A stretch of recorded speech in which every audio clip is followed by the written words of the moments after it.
కర్ణాటక బిడ్డ మల్లికార్జున ఖర్గేకు ఏఐసీసీ అధ్యక్ష పదవిని ఇచ్చి కాంగ్రెస్ గౌరవించిందని సీఎం రేవంత్ రెడ్డి తెలిపారు. బీజేపీకి 27 ఎంపీ సీట్లు ఇస్తే కర్ణాటకకు చేసిందేమీ లేదన్నారు. రాబోయే లోక్సభ ఎన్నికల్లో కర్ణాటకలో 28 సీట్లలో కాంగ్రెస్ ను గెలిపిస్తే కేంద్రంలో ఇండియా సర్కార్ ఏర్పడుతుందని, రాహుల్ గాంధీ ప్రధాని అవుతారని వ్యాఖ్యానించారు. బెంగళూరు సెంట్రల్లోని మార్దహల్లిలో ఆయన ఎన్నికల ప్రచారం నిర్వహించారు.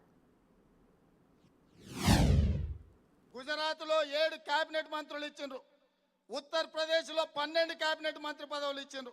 మీ కర్ణాటకకు 27 ఎంపీలు ఇస్తే ఒక్క కేబినెట్ మంత్రి పదవి ఇచ్చిండ్రు ప్రహ్లాద్ జోషికి. కన్నడ ప్రజల్ని అవమానించినట్టు కాదా అని నేను అడుగుతున్నా. మీరు ఓట్లేసి సీట్లు గెలిపించి 27 మంది ఎంపీలను ఢిల్లీకి పంపిస్తే ఒకే ఒక్క కేబినెట్ మంత్రి మీకు వస్తే 26 సీట్లున్న గుజరాత్కేమో 7 కేబినెట్ మంత్రి పదవులు కేంద్ర హోంశాఖ నుంచి మొదలు పెడితే అత్యంత కీలకమైన పదవులు తీసుకున్నారు. ఉత్తరప్రదేశ్కి ప్రధానమంత్రి, అదేవిధంగా రక్షణ శాఖ మంత్రి, ఆర్థిక శాఖ మంత్రి, అన్ని ఇంపార్టెంట్ పోర్ట్ఫోలియోస్ ఉత్తరప్రదేశ్కు తీసుకున్నారు. ఇవాళ ఈ కర్ణాటక ప్రజలు ఆలోచన చేయాలి.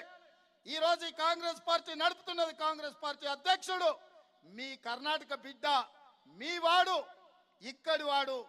ఈరోజు ఈ ఎన్నికలు నరేంద్ర మోడీ, రాహుల్ గాంధీ గారి మధ్యలో జరుగుతున్నాయి. 30 ఏళ్ళు పదవి త్యాగం చేసిండ్రు. భారతీయ జనతా పార్టీ నాయకులను అడుగుతున్నా, 10 సంవత్సరాలు మీకు అవకాశం ఇచ్చిండ్రు. మీరు ఎన్నికల్లో హామీ ఇచ్చిండ్రు. ప్రతి సంవత్సరం 2 కోట్ల ఉద్యోగాలు ఇస్తామన్నారు.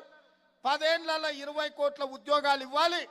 పార్లమెంటులో నేను అడిగిన ప్రశ్నకు నరేంద్ర మోడీ గారు ఇచ్చిన సమాధానం 7,21,680 ఉద్యోగాలు మాత్రమే ఇచ్చారు.